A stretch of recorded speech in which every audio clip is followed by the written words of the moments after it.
Yang ketiga yang tercakup dalam kullu sulama minan nas alaihi shadaqatun adalah wal kalimatut thayyibatu shadaqatun. Semua kalimat atau kosakata, semua kalimat atau kosakata yang baik, kalimat atau kosakata yang baik, itu berkata-kata walaupun yang dikatakan cuma satu kosakata, itu kan melibatkan banyak organ tubuh.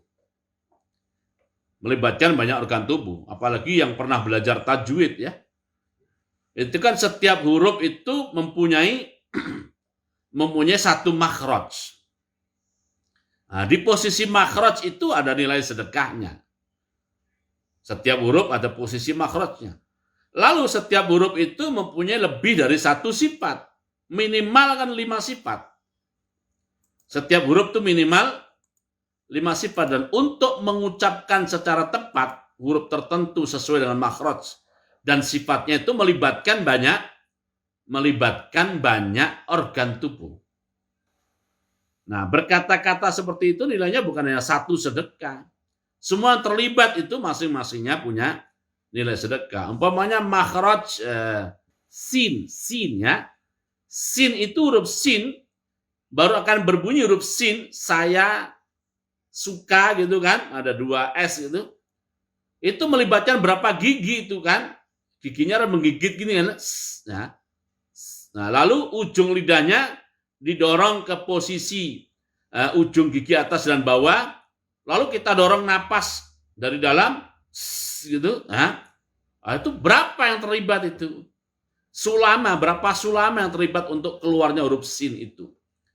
Lalu memastikan agar sin itu sesuai kriteria sifatnya, bahwa dia mahmus, bahwa dia rikhwah, bahwa dia istifal, ya, bahwa dia idlaq, itu untuk memastikan semua itu, wah, ada banyak organ tubuh terlibat. Maka itu sedekah. Tapi syaratnya adalah kata-kata itu kata-kata yang baik. Al-kalimah at-thayyibah. Nah, kalimat thayyibah ini pengertiannya bukan hanya la ilaha illallah, walaupun la ilaha illallah masuk ya. Masuk dalam kalimat thayyibah. Tapi kita asumsikan saja kalimat thayyibah ini di luar kalimat-kalimat zikir, di luar kalimat-kalimat Al-Qur'an dan kalimat-kalimat zikir adalah semua kosakata yang baik, meskipun bukan ayat Qur'an, meskipun bukan zikir. Meskipun bukan zikir. Asalkan kata-kata baik, masuk dia. Masuk dalam pengertian kalimat thayyibah. Ya, kadang-kadang satu kata itu menyelesaikan masalah besar. Satu kata kadang-kadang. Bahkan kadang-kadang satu huruf itu menyelesaikan masalah besar. Ya, kami di pesantren dulu tuh suka baca kitab, kadang-kadang kitab yang kita baca itu ada semacam kesalahan cetak begitu. Gara-gara satu titik itu bisa kacau itu maknanya kadang-kadang. Bahkan kadang-kadang bukan hanya titik, gara-gara langgam bacanya saja, gara-gara langgam bacanya salah, itu pengertian dan pemahamannya bisa berbeda. Yaitu pengaruh lagu koma dan lagu titik itu beda besar. Nah, kalau kita bisa mengklirkan, gara-gara kita berkomentar lalu menjadi clear, itu luar biasa itu. Itu al-kalimatut thayyibah shadaqah. Al-kalimatut thayyibah shadaqah. Ya. Kadang-kadang kan orang atau beberapa orang itu terjerumus ya. Terjerumus kepada satu situasi yang mereka tidak tahu lagi harus bagaimana. Nah, begitu kita masukkan satu kata atau satu ide, wah, itu yang tadinya semacam terkunci situasinya menjadi terbuka dan clear. Wah, itu kan luar biasa. Lagi-lagi ini nilai sedekahnya ya bukan hanya satu. Semua ruas atau semua organ tubuh yang terlibat dalam keluarnya kata-kata yang baik itu mempunyai nilai dan peluang sedekah. Wal kalimatu at-thayyibatu shadaqah. Nah, termasuk ya misalnya ya kita kan sering kadang-kadang ada orang minta-minta, kita tidak bisa memberi, maka Quran mengatakan qaulun ma'ruf, qaulun ma'ruf, ya kita katakan mohon maaf Pak atau mohon maaf Bu, ya. Itu saya lagi nggak ada sesuatu yang untuk saya berikan, ya, mohon maaf. Itu sudah masuk kategori kalimat thayyibah sebagaimana difirmankan, masuk kategori thayyibah yang berarti sedekah. Sebagaimana disebutkan misalnya di surat Al-Baqarah, ya. Al-Baqarah di ayat 263. Ayat 263, ya. Allah berfirman, a'udzubillahi qaulun ma'rufun wa maghfiratun khairun min shadaqatin, dalam arti sedekah harta, yatba'uha adza wallahu ghaniyyun halim. Wallahu ghaniyyun halim, ya. Nah, sekarang peluang-peluang seperti itu tidak hanya terkait dengan orang yang minta-minta. Ya, di tempat-tempat parkir, ya, pas kita tidak bawa uang, ya kita sampaikan al-kalimat thayyibah, mohon maaf Bang, mohon maaf Mas, ya. Lagi nggak ada ini, mohon maaf ya, minta keridhaan dan keikhlasannya dan sebagainya. Atau di pertigaan jalan, atau di perempatan jalan, atau di penyeberangan, ya. Nah, itu kan banyak orang yang membantu dan menolong kita, ya. Nah, semoga saja niat dan spirit dia masuk dalam tadi, membantu dan menolong kita, lalu kita juga membantu dan menolong dia, tapi kadang-kadang tidak ada sesuatu yang sifatnya materi yang bisa kita berikan pada dia, maka kita ganti dengan al-kalimah thayyibah. Al-kalimah at-thayyibah. Termasuk kalau kita diberi oleh orang sesuatu, maka kita, kalau ajaran Rasulullah SAW kan, kalau orang memberi sesuatu kepada kita, ya istilahnya orang tetangga ngantar piring ke kita, ada isinya, piringnya jangan balik kosong. Apalah yang bisa ditaruh, dikembalikannya itu, ya. Kalau misalnya tidak ada yang bisa kita berikan, ya kita mengucapkan jazakumullahu khairan, ya. Semoga Allah SWT membalas kamu dengan balasan yang lebih baik. Nah, itu kata-kata itu sudah sebanding, ya. Sudah sebanding dan senilai dengan apa yang diberikan, bahkan bisa lebih baik. Nah, gitu. Nah, kalau menurut saya sih bagusnya bukan terima kasih, ya. Terima itu maksudnya kan pemberianmu sudah saya terima, ya.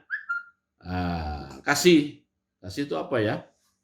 Nah, tapi bagus saja jazakumullahu khairan. Apalagi tambah jazakumullahu khairal jaza, ya, dengan sebaik-baik balasan. Tambah lagi fid dunya wal akhirah, ya. Umpamanya lagi kita tambahi barakallah, ya, barakallahu fiik, ya, atau barakallahu fi malik, semoga Allah memberkahi kamu, atau semoga Allah memberkahi hartamu. Pokoknya kalau kita tidak punya sesuatu yang bisa kita kembalikan ke dia, ya ada doa baik, istilahnya di sini adalah kalimat thayyibah, itu sudah merupakan sedekah. Jadi al-kalimat thayyibah ini mencakup banyak hal, ya. Ya kalau zaman sekarang umpamanya kita ya kirim kalimat-kalimat pesan itu, ya, atau kalimat-kalimat doa kepada saudara-saudara kita, ya, itu masuk kategori al-kalimah at-thayyibah sedekah. Oke, itu yang ketiga yang yang disebutkan oleh Rasulullah SAW, yang masuk kategori dalam kaidah kullu sulama minan nas alaihi sedekah, yang ketiga. Yang keempat yang disebutkan oleh Rasulullah SAW, adalah wa bi kulli khutwatin atau khutwatin tamshiha ila sholati sedekatun. Dan pada setiap langkah yang kamu jalani saat kamu menuju masjid untuk sholat, atau saat kamu menuju tempat sholat untuk sholat, setiap langkahnya itu nilainya sedekah, bahkan bukan satu sedekah, Yang dapat nilai sedekah adalah seluruh yang terlibat. Seluruh organ tubuh atau ruas-ruas yang terlibat dalam langkah-langkah itu. Itu punya nilai sedekah. Wa bikulli khutwatin atau khutwatin. Nah, bahkan dalam hadis lain disebutkan langkah menuju masjid itu satu langkahnya itu nilainya bisa 2 atau lebih. 2 dari sisi poin hitungannya, tapi kalau angka nilainya bisa lebih dari 2. Kenapa? Karena namanya orang melangkah ya Bapak Ibu ya. Orang melangkah tuh pasti mengangkat kakinya. Kakinya ada yang diangkat lah ya. Nah, pada saat diangkat kakinya itu ada satu catatan kebaikan masuk dalam rekening pahala kita. Jadi setiap kaki kita ngangkat, 1 derajat naik. 1 derajat naik kebaikan kita. Nah tentu namanya orang melangkah, setelah kaki ngangkat, tidak mungkin diangkat terus. Dia harus turun kaki itu, ya kan? Nah pada saat turun, ada satu keburukan dihapus atau di-delete. Dihapus atau di-delete dari daftar keburukan-keburukan kita. Nah maka langkah dari rumah ke masjid itu berapa? Berapa kali naik dan berapa kali turun? Berapa kali naik dan berapa kali turun? Artinya satu langkah itu nilainya bukan hanya 1 sedekah. Itu catatannya saja sudah 2 poin catatannya. Yaitu saat naik dan saat turun. Nah setiap poin itu akan dinilai berapa itu kan? Wow. Tergantung kemurahan Allah SWT. Kemurahan Allah Subhanahu wa ta'ala. Ya bisa 10, bisa 100, bisa 700, bisa lebih dari itu. Nah, sementara saat melangkah itu yang terlibat bukan hanya 1-2 ruas. Bukan hanya 1-2 sulama, bukan hanya 1-2 mifsol, ya, 1 ruas atau potongan organ tubuh. Ada banyak terlibat di situ. Nah, semuanya bernilai sedekah. Wa bikulli khutwatin atau khutwatin. Nah, mungkin ada yang mengatakan, Ustaz, ke masjidnya naik sepeda atau naik motor atau naik mobil gimana? Ya malaikat tahulah cara ngitungnya gitu aja ya. Ya nggak usah kita pikirin ngitungannya ada berapa. Nah, sebenarnya langkah kaki kita juga nggak bisa ngitung ya. Nah, itu malaikat tahulah cara menghitungnya bagaimana itu ya. Jadi serahkan saja kepada petugas yang menghitung. Nggak usah kita dalemin ya. Wa bikulli khutwatin yamshiha ila shalah. Para ulama menjelaskan, Bapak Ibu yang dimaksud Allah, ini juga termasuk jika langkah-langkah kaki kita menuju segala bentuk ketaatan kepada Allah SWT. Jadi tidak harus sholat. Jadi kita melangkahkan kaki untuk urusan apa saja, yang penting urusan itu masuk kategori taat kepada Allah SWT, masuk kategori amal soleh, maka setiap langkahnya itu ya dinilai sedekah. Bahkan ya yang dinilai sedekah oleh Allah SWT bukan hanya langkahnya saja. Yang dinilai sedekah. Silakan Bapak Ibu buka surat At-Taubah ayat 120. Jadi semua aktivitas menuju taat pada Allah SWT atau dalam rangka taat pada Allah SWT. Nah, semua yang terlibat di situ bukan hanya langkahnya. Itu dicatat sebagai amal soleh. At-Taubah 120 Allah berfirman, a'udzubillahi minasyaitonir rajim ya. Maka nari ahli Madinati wa man haulahum minal a'rabi an yatakhallafu an Rasulillah wa la yarghabu bi anfusihim an nafsi. Nah, terus lanjutannya dzalika bi annahum la yusibuhum dhama'un wala nasabun wala makhmasatun, tapi semua itu terjadi fi sabilillah. Lalu wala yata'una mautian yaghizul kuffar. Wala yanaluna min aduwin nailan illa kutiba lahum bihi amalun saleh. Innallaha la yudhi'u ajral muhsinin. Silahkan dilihat di terjemahnya Bapak Ibu ya. Saya langsung pada poin ayat yang ingin saya sampaikan adalah yang demikian itu karena mereka tidak ditimpa kehausan. Jadi saat kita fisabilillah atau di jalan ketaatan kepada Allah SWT, lalu di situ kita mengalami hausnya kita dicatat sebagai amal soleh. Oke?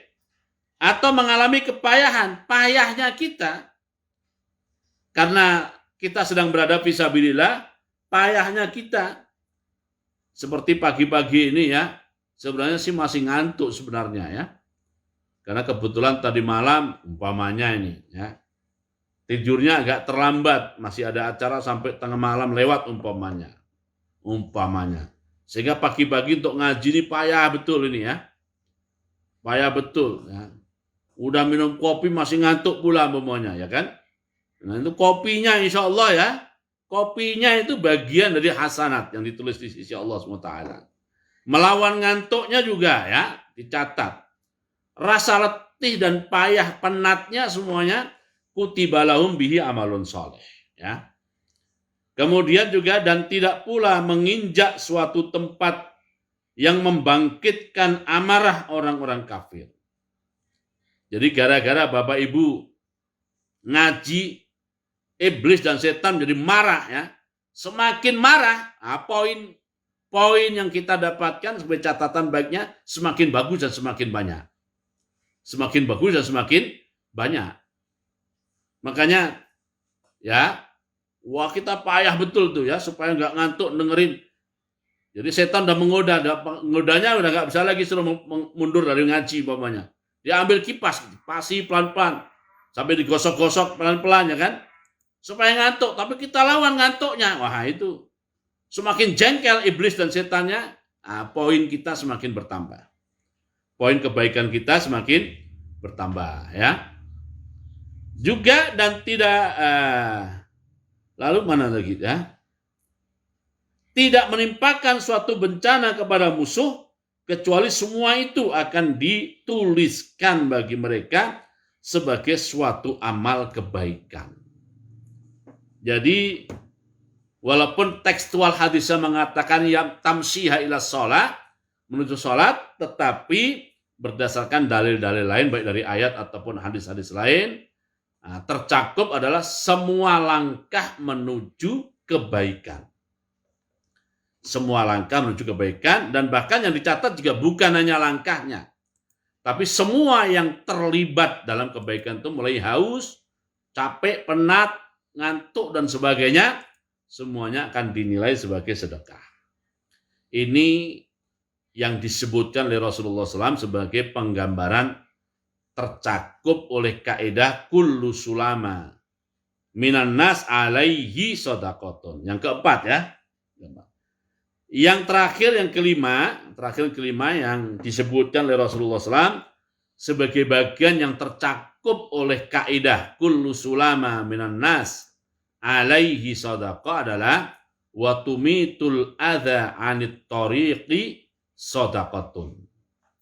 Wa tumitul adza 'anit tariq shadaqatun. Menyingkirkan segala yang menyakitkan atau yang berpotensi menyakitkan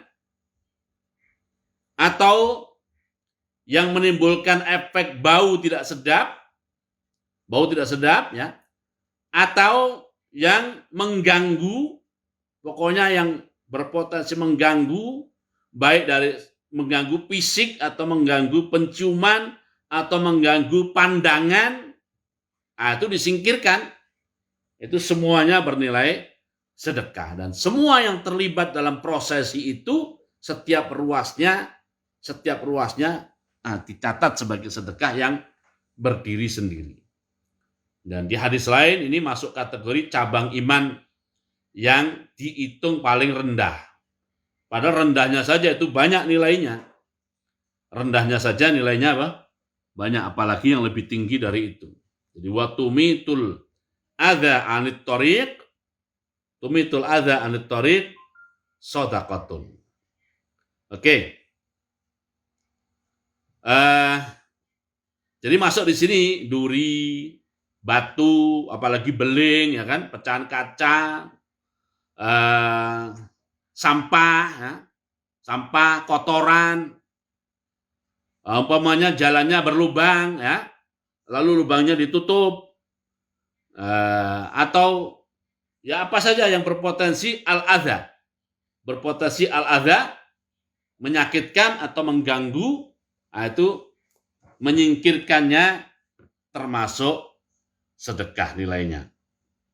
Nah, sebagai penutup untuk pengajian pagi hari ini, dan sepertinya hadis ke-26 ini akan ada pertemuan ketiga insyaallah ya.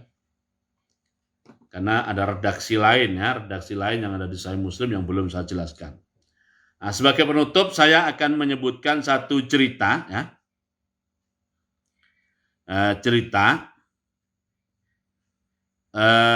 Terjadi pada seorang sahabat Nabi yang bernama Aidun. Ya.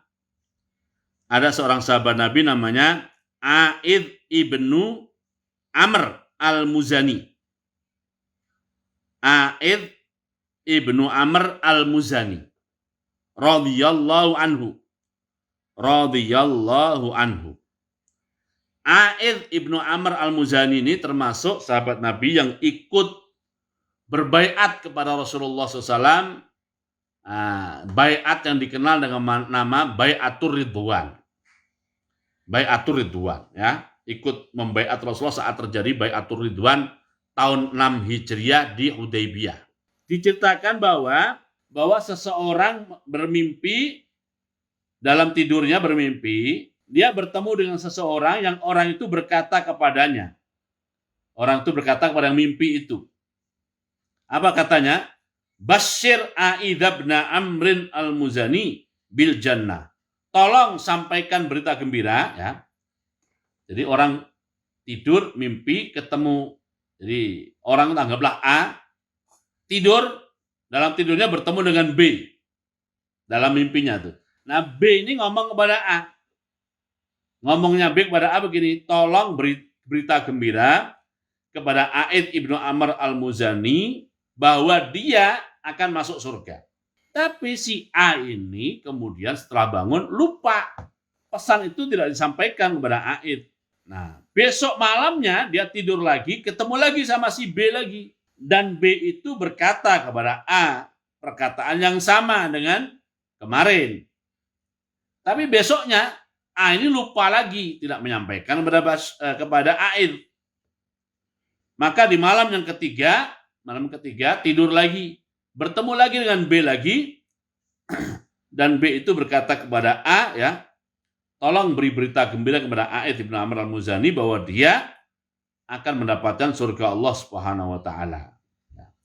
Maka yang ketiga ini lupa lagi. Si A ini lupa lagi. Sehingga datanglah malam yang keempat. Nah, di malam yang keempat ketemu lagi, disampaikan berita gembira seperti itu, ya. Begitu sampaikan berita gembira bahwa tolong sampaikan pada Aid bahwa dia akan mendapatkan surga.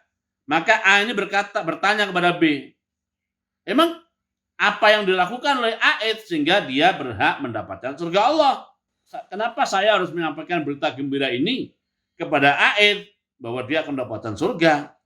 Nah, B itu berkata, kata B ini dalam mimpinya itu, innahu la yalqa adzahu fi tariqil muslimin. Ya. Jadi Aid ini dia tidak pernah menjadi penyebab munculnya sesuatu yang mengganggu di jalan bagi orang-orang Islam. Memang apa dilakukan? Qala wa kana Aidu la yukhriju min darihi ma'an ila tariq. La min matorin wa la min ghairihi. Jadi Aid ini punya satu rahasia amal yang orang tidak ngeh. Dia punya rahasia amal, orang tidak ngeh dan tidak memandang sebagai suatu amal. Apa itu? Zaman dulu kan, zaman dulu jalan kan tidak beraspal atau tidak berbeton seperti sekarang. Jalan itu ya tanah atau pasir gitu. Nah, kadang-kadang orang dulu itu ya, dia menggunakan air dalam rumahnya, air itu mengalir ke jalan. Sehingga menimbulkan efek becek di jalan. Becek itu nanti banyak itu akibat dari becek itu. Mungkin orang kepleset, mungkin binatang terpleset zaman dulu ya. Mungkin tidak terpleset tetapi ada kotoran yang muncrat gara-gara becek jadi mengotori pakaian. Atau mungkin karena becek apalagi ngecembong menimbulkan bau. Jadi air dari rumah mengalir, menggenang atau membasahi jalan itu potensi ada. Itu potensi ada, potensi menyakitkan atau potensi mengganggu. Nah, A'id radhiyallahu anhu ini dia bisa mengelola urusan air rumahnya zaman dulu ya, bukan seperti sekarang. Mengelola potensi air dari rumahnya itu supaya tidak menimbulkan efek gangguan apapun di jalan. Bahkan air hujan yang turun di dekat rumah A'id itu tidak berpotensi mengganggu. Nah, berarti dia punya mekanisme, dia punya cara supaya air hujan itu tidak menimbulkan efek gangguan atau efek potensi menyakitkan di jalan. Itulah perilaku A'id. Nah, perilaku seperti ini kelihatannya sederhana, tetangganya tidak tidak memandangnya sebagai satu kebaikan, apalagi orang lain. Tapi itu dilakukan oleh A'id secara rutin dan menjadi habit dia. Oke, lamin matar wa lamin warihi. Wa kana idza mata lahu sinnaurun dafanahu fi darihi wa la yukhriju. Kalau ada binatang mati, sinnaur itu ya binatang-binatang pengerat lah, binatang-binatang tikus dan semacamnya, atau sinnaur juga bisa bermakna kucing juga, sejenis kucing mati di rumahnya. Dia zaman dulu ya, rumah zaman dulu tidak keramik ya. Itu dikuburnya di dalam rumah. Dikuburnya oleh A'id di dalam rumah. Ya karena rumah dulu lantainya kan langsung tanah. Dia gali dalam tanah itu, dalam rumahnya, dikubur di situ. Kenapa dikubur dalam rumahnya? Supaya bau bangkai dari sinnaur itu tidak keluar dari rumahnya lalu menimbulkan efek menyakitkan bagi orang. Ini perilaku A'id radhiyallahu anhu. Ya kalau kita ingin menirunya bukan dikubur dalam rumahnya, bagaimana supaya tidak menimbulkan efek bau itu? Nah, apalagi sekarang ya namanya bau itu Masya Allah ya. Apalagi Bapak Ibu sedang membeli udang ya. Udang itu kan memang enak dimakan. Tapi baunya itu kalau belum digoreng atau belum matang, Masya Allah ya. Itu dahsyat luar biasa. Nah itu bagaimana caranya itu supaya itu tidak menimbulkan efek itu. Kalau ingin menteladani A'id, gimana caranya itu tidak menimbulkan efek bau bagi orang dan tidak menyakitkan orang. Nah ini luar biasa ini ya. Jadi kalau ada bangkai mati di rumahnya, dia dikubur dalam rumah itu. Tidak dibuang keluar ya. Kemudian wa kana A'idhu hadza mimman bai'at atas syajarahnya. Jadi rupanya ini A'id ibn Amr al-Muzani radhiyallahu itu kenapa ada orang dipesan supaya menyampaikan berita gembira. Ini ya tentu berarti yang si B yang menemui A dalam mimpi itu berarti ya bukan manusia, dia adalah malaikat. Dan malaikat tentu disuruh oleh Allah atau mendapatkan perintah dari Allah SWT untuk menyampaikan berita gembira itu. Nah, Bapak Ibu yang dimuliakan Allah, ini cakupan contoh ya, contoh yang tercakup oleh kaidah kullu sulama minan nas alaihi shadaqah. Dan semoga ya cerita tentang A'id bin Amr al-Muzani ini menginspirasi kita, terutama para aktivis dakwah ini ya, orang-orang yang dipandang oleh orang lain sebagai representasi dalam mengamalkan Islam ini. Nah, kita mendapatkan inspirasi bagaimana caranya mempraktekkan wa yumitu atau tumitul adza anit thoriq ini supaya itu juga menjadi peluang sedekah bagi kita semua. Amin ya rabbal alamin. Sementara itu yang bisa saya sampaikan ya, kita cukupkan kajian kita pagi hari ini sampai di sini. Kita tutup dengan doa penutup majelis dengan surat Al-Asri. Subhanakallahumma bihamdika asyhadu an la ilaha illa anta a'udzu billahi minasyaitonir rajim. Bismillahirrahmanirrahim. Wal asri innal insana lafi khusr illa alladziina amanu wa 'amilus shalihat wa tawassaw bil haqqi wa tawassaw bis sabr. Assalamualaikum warahmatullahi wabarakatuh.